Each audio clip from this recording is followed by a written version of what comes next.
are going to Iceland, we're going to Belgium. I'm excited. So now to a case from international development organizations and aid initiatives. Historically, the model has been quite the same. Raise funds, give it to those in need. Raise funds, give it to those in need, rinse and repeat. But how can this model and this very honorable mission survive in a changing world? Tomomi and Angela are here to share stories about cases from Belgium and Iceland on how to balance this business paradigm by design. Their collaboration with the OECD has led to significant rethink of their portfolio of innovation investments. And I'm really eager to learn more about how they got there. So please welcome Tomomi and Angela.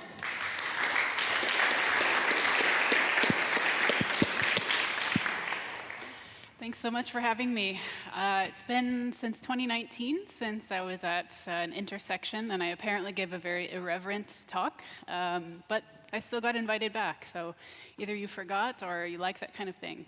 But I think, Lou, you brought the irreverence this morning, so we'll see what we can do. So I work for the OECD. It's an organization of 38 member countries, and we work on shared policy. So I'm an international civil servant, and I've been working with the Development Cooperation Directorate, which is looking at these questions of international development and how do we innovate within those organizations. These organizations are working on the big sustainability questions of our time. So it feels like important work, although they have a long way to go organizationally to get there. So what I'm going to talk about today is what international development organizations look like, because it's a very specific domain, what the service was that we developed, and some takeaways from the cases in which we tested it out. So just to give a sense of who we work with, so these are all the member countries who have kind of a development angle. You've probably heard of some of these organizations, USAID, Australia Aid, Enable in Belgium.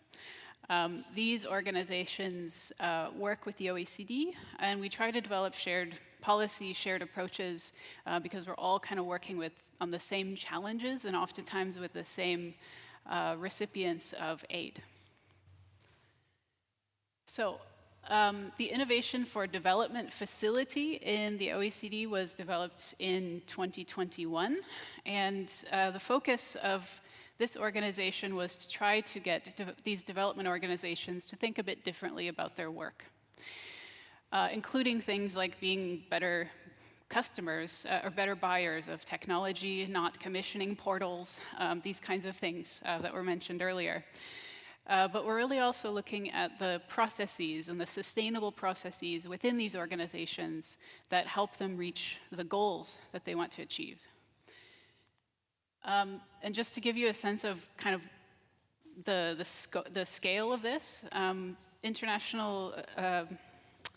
official development assistance, which is the official title, is around 204 billion per year. This is the number from 2022. So any change that happens in this world can really shift things in terms of raw funding that goes to international development.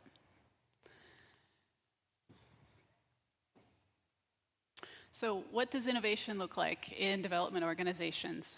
A lot of times it's new technologies. There's a lot of focus on the bright and shiny.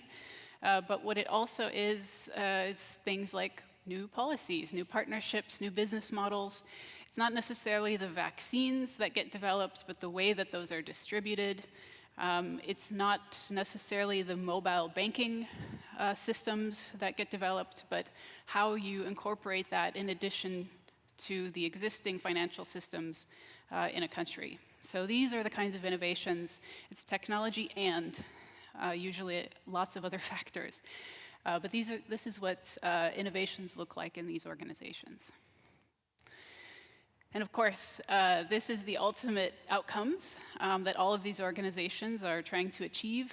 These were announced in 2015. We're more than halfway to the year 2030, and it's not looking so good. So the kind of imperative for innovation in these organizations is that we all agreed collectively as the world that we're going to try and work on these sustainable development goals. And it's going to look pretty bad if we don't get at least a little farther than we are now. A lot of the work that I do in the OECD, in the development space and other spaces, is on innovation portfolio management. This is basically a sneaky way to tell public institutions that you need to do more than what you're doing now. But you don't have to do everything, well, you'd have to do everything all at once, but more about creating little spaces for new things, in addition to sustaining the ones that are keeping the services running that everybody relies on in their daily lives. So it's a bit of a hack. There's quite a bit of portfolio work that's done in the financial space. So this actually works quite well in international development when we're talking about actual funding volumes. So we, after 2021, the Innovation for Development Facility is a very small startup within a very big organization. And the Benjamin Kump, who runs the facility, brought me in as the number 2 and said, we need to work on a portfolio service that takes people through these conversations and builds their capacity to talk about portfolios and how they manage them. So we wanted to organize it around these kind of key questions, sort of what matters. What do we say publicly about what matters? What sustainable development goals are we really focused on? Where have we taken a stand? What is? So what are we even doing? What do we call innovation? Where are we putting our money? The so what? So what does it mean about the relationship between what we say we're doing and what we're actually doing, and are we okay with that? And then the now what, which is saying, well, if we're not going where we want, how do we do that? But this is, of course, extremely abstract, very vague. So we brought in EDA to help us kind of work through what this could look like. Oh, yeah. Thanks, Angela. Let me run that through the edgy translator, which is the language that we all have in common, right? Everybody in this room. So the service that we developed with the OECD, the product is the Innovation Portfolio Service. Okay, and what it's trying to do is to find and boost innovation initiatives in all of the different innovation teams who are trying to serve the development goals in their respective countries. Like each country has their own goal, and that's the higher order outcome that we're looking for.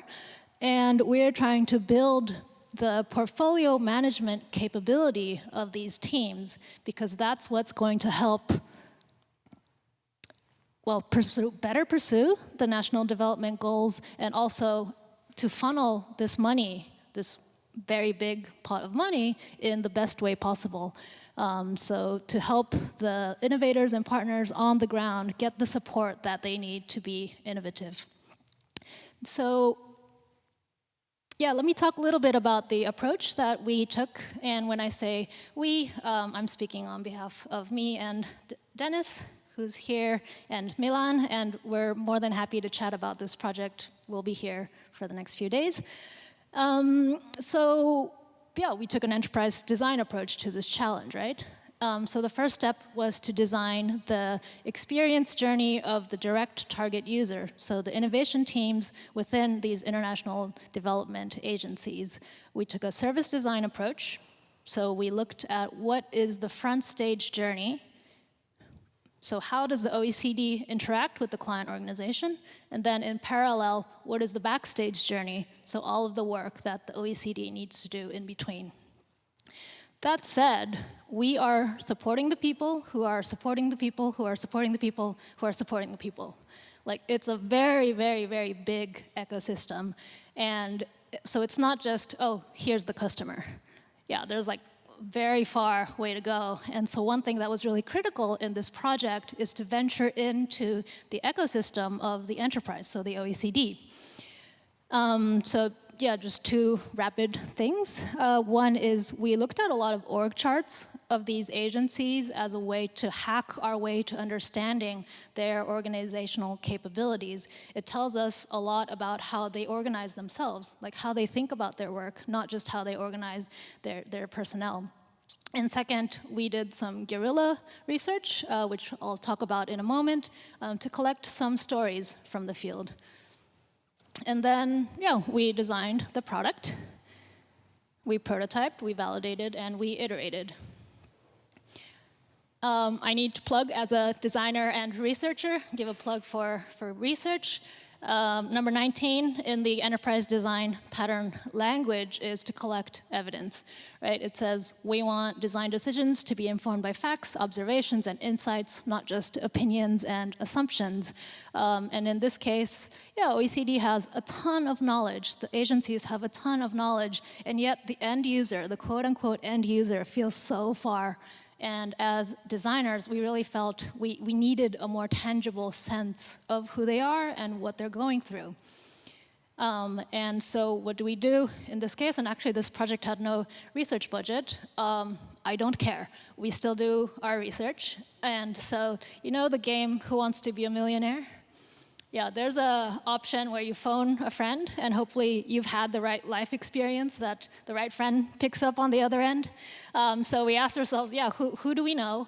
And just phoned two friends who are part of this ecosystem, but much closer to the ground, the people who are applying for this funding. They carry out the project, and then they report back, and there's a lot of reporting back to the agencies on how they've spent the money.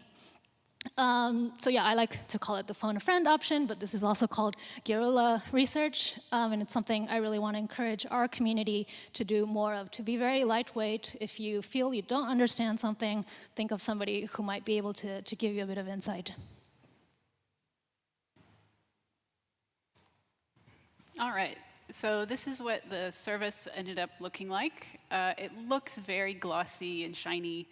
It's basically a series of structured conversations and some products to illustrate what type of conversation is intended there. But really, it's not that special, but part of the function of having this service is for people who we're working with, the innovation teams in these development organizations, which are also these huge bureaucratic organizations, to show and say, we need this, look at this shiny thing, okay, you get the go-ahead to get the time and space to have this conversation. So this is also valuable, but really it's a series of moments that we wanted to have along that spectrum of from the what is to the now what. So I'll go through really quickly what happens in each of these. Hopefully they're not moment prisons. Each of these moments, I think we call them. So first of all, it's populating the inventory, and it's basically collecting everything that an organization calls innovation, which, as you can imagine, is a conversation in itself and helped actually define for a lot of these organizations how they frame the word, because this is always part of an early conversation. And it also helped us learn what matters most to them. So we're all taking notes kind of in the background of what they're really saying. Then we asked them to build a baseline portfolio. So this is made up of all of the items, all the initiatives, projects that they consider innovation. And we asked them to collect 3 criteria, and these are the baseline criteria. One of them is very easy, it's funding volume. So how much money goes into this specific thing per year? Scaling stage, which I'll talk about in just a second, and the sustainable development goal, because in many cases, this is the driving outcome for a lot of these organizations. So it was really important to see how much their innovation activities are going toward actually meeting these goals. I won't go into the details of the scaling stage, but there's another organization that works on innovation in development, and they use this scaling stage from ideation to sustainable scale. You've seen a number of these, so I won't go into the details. But what I do want to say about this is in development organizations, this takes like a decade. to get to sustainable scale. But the difference is also that that's where 204 billion US dollars goes per year. So the changes are slow, but really significant in getting to this scale. But you all kind of know from ideation, proof of concept, sustainable scale. And sustainable scale also means scaling to other development organizations, scaling geographically. So we're talking about whole world global scale. This is a sneak peek, but Tomomi will tell you a bit more about what the visualizations look like. But this is an example of ideation, the scaling stage. And I don't know if we have good terms for these, but because we're in Vienna, I'm going to call them sausages. Sausage. Yeah, the sausage Scaling diagrams. sausages. So this is an actual example, but I took away all the country names. This has an overstuffed sausage of ideation as in its scaling stage, for example. And maybe that's fine. Maybe that's the intent of this organization. But it helped us have the conversation about that.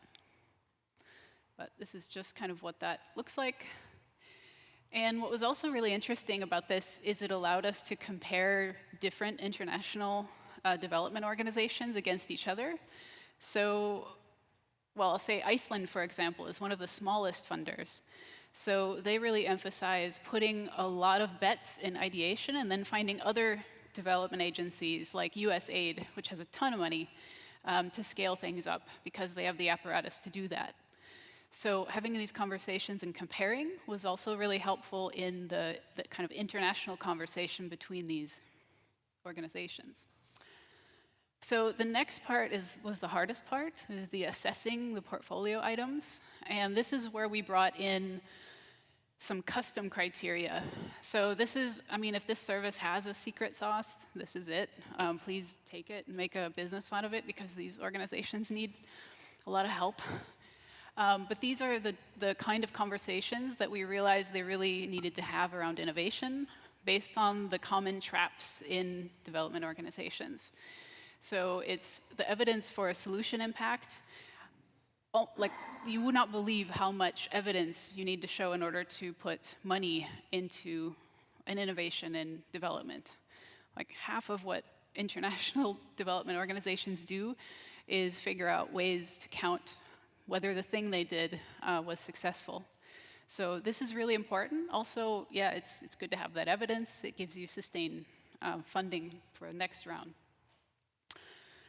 But sometimes you also want things that don't have a lot of evidence. You want to try things out and spread, to kind of novel things. So all of these were along a different spectrum. The optimization or exploration intent, you're probably familiar with that. The reach of target constituencies. So this is a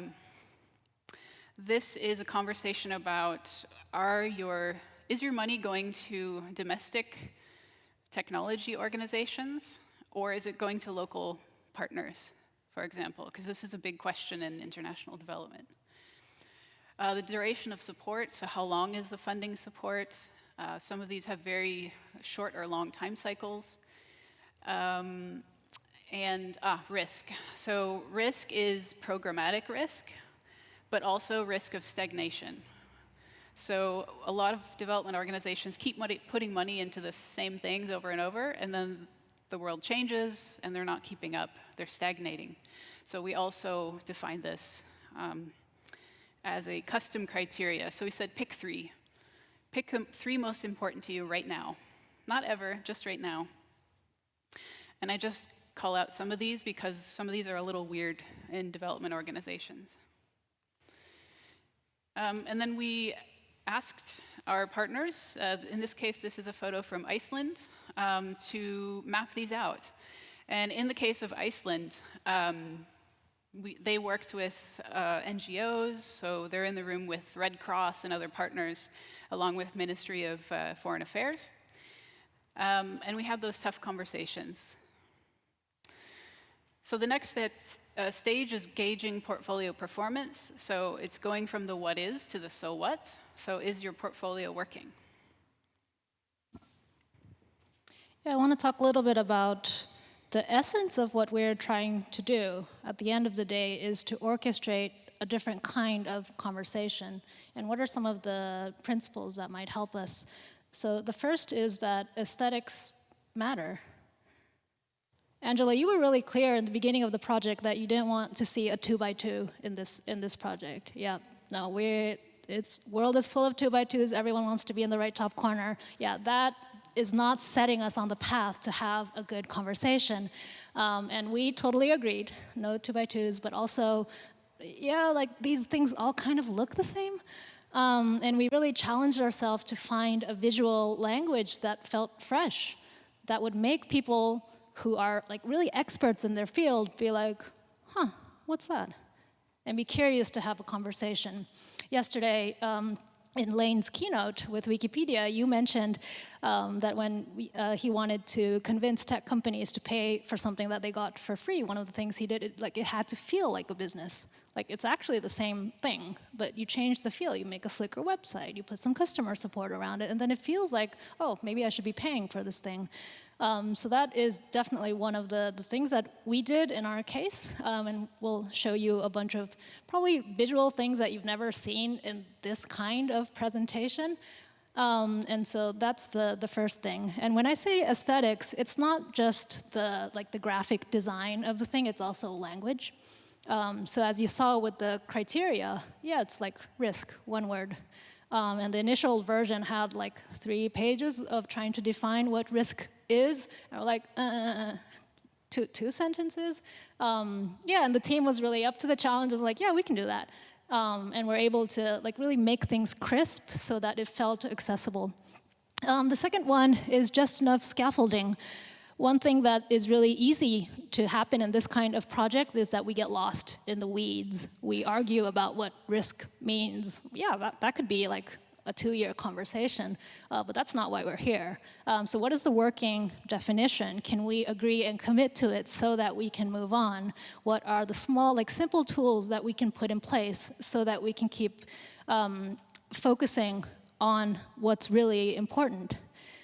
And so something like defining the criteria and saying you can have 3, not 4, not 5, you can have 3. And so defining just enough of the scaffolding was really also critical in our service in a field, but also I think in all fields where there's a draw to just become more complex.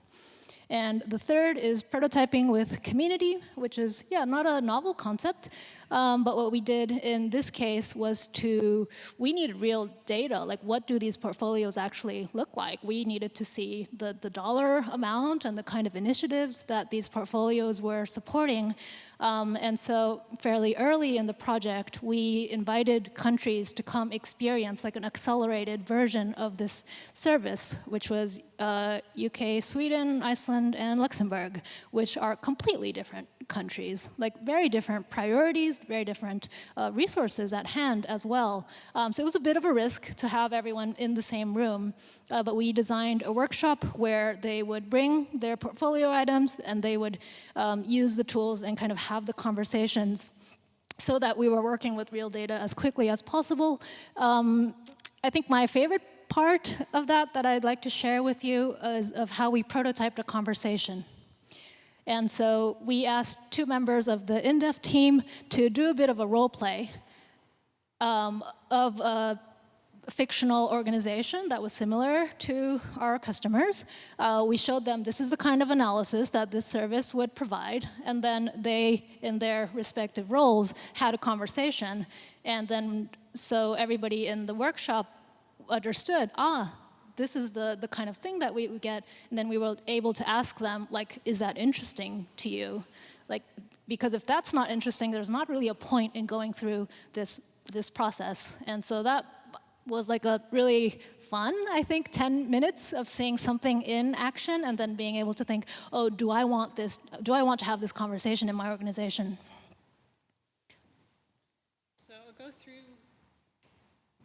just quickly what some of these visualizations look like. I won't go into the details, but these are the kind of things that get people to go, whoa, what is this? And I don't have good names for these either. I probably shouldn't say out loud what. my ideas for what these are. But these are the kinds of visualizations we produced for clients to have those conversations. Here's some more sausages. This is looking at the funding volume that goes to domestic players or local players. Local players means those working in the target countries. So you can kind of see in this case how that funding is distributed.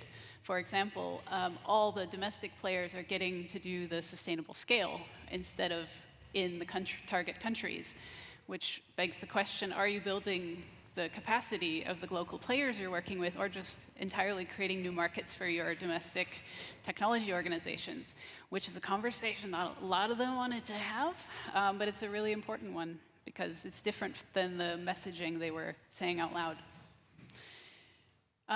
This is another example where we're looking at the 3 criteria at once. I think we're calling these butterfly diagrams or maybe slime plots.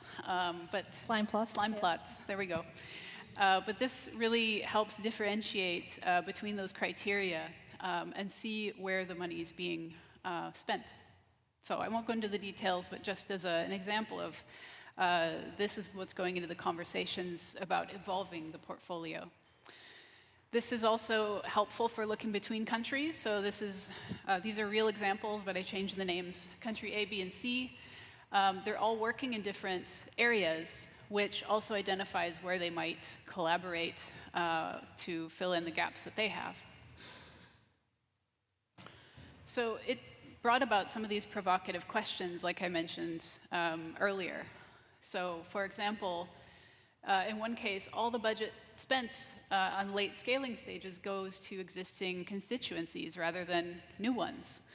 So you might actually be creating entrenched interests and stagnating innovation, especially in with these local partners that you're supposedly, in terms of your public messaging, supposed to be supporting. So just for the sake of time, I won't go into each one of these, but just to say that these are really needling kind of conversations that are really important to have. And usually these, in all cases, these became kind of briefs that the innovation agencies were then able to take to the heads of their organization to have that conversation behind closed doors and say, we're really not putting our money where our mouth is. And we need new capabilities, we need new processes in order to get there. So that's the short version of that. I think that's all I'll say about it, but happy to talk more about the specifics of the service at the break just after, which I think we're eating into, so I'm going to stop now. Beautiful. Thank you so much. Thank you. Okay.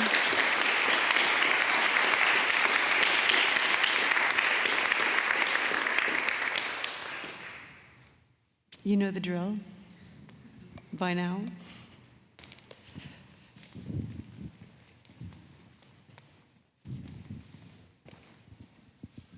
Thank you very much. A very informative presentation. I was just wondering, because of the nature of what you do, it's very difficult to prototype because you need to prototype in the country, and they don't necessarily have the innovation capability. So whilst you can come up with great ideas, how are you actually testing them in country? Yeah, well, we don't, actually. The organizations, that's why, like when Tomomi was saying, we're working for the client who's behind the client who's behind the client. Our direct client is these international development organizations, and our advice to them would be to set up structures that allow local partners to be able to prototype. So we're asking the tough questions, we're not actually having to figure out how to do it. So in a lot of ways that makes our job easy. But oftentimes the most difficult factor is convincing the person at the top that that actually needs to happen, money needs to go toward it. So we're talking about policy changes that would eventually lead to the capacity being developed with local partners. So it might mean, for instance, that the next call for proposals instead targets in-country organizations versus local partners. I mean, these are the kinds of very tactical decisions that get made behind the scenes. But in order for that decision to be made, where it's redirecting thousands, millions of currency, we first need to do that convincing. So that's where this work is really positioned. Yeah. Thank you very much.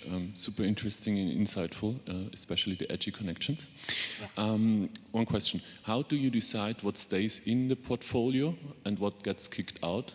And if you do decide that, besides the calls for proposal, how often do you do that? How do you decide what stays in the portfolio? I'm going to be honest. We haven't gotten that specific question with our partners yet. But these are the conversations that we hope that they're having. Like, should we continue to fund this thing, even though, it's only supporting our local partners? If it's high risk of stagnation and there's not a lot of evidence for it, doesn't meet any of our criteria, is that okay? Honestly, we don't have a lot of access to those conversations, which is part of the difficult part of doing this job. We don't get a lot of those feedback loops, but those are the kinds of exact conversations that we see the outcome of sometimes in these organizations. Yeah. I found it interesting that the organizations wanted OECD to tell them what to put in the portfolio. Yeah.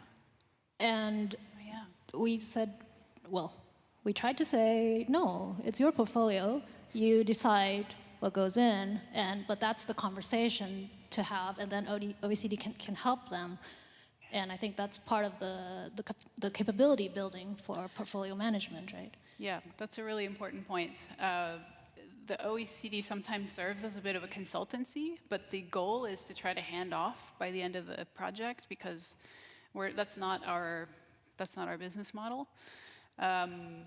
So yeah, part of the end of the service was to try to build up structures that have these conversations in a sustained way in these organizations. So they didn't have to call the OECD, because we don't have all the answers, even if we pretend to.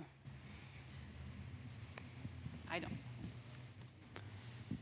Well, first of all, thank you for the beautiful presentation. Yeah. I've got a question about, you give this great insight, you have this really good questions in the end. And will there be a part, or is there a part that you will facilitate in taking the actual decisions within your clients' organizations?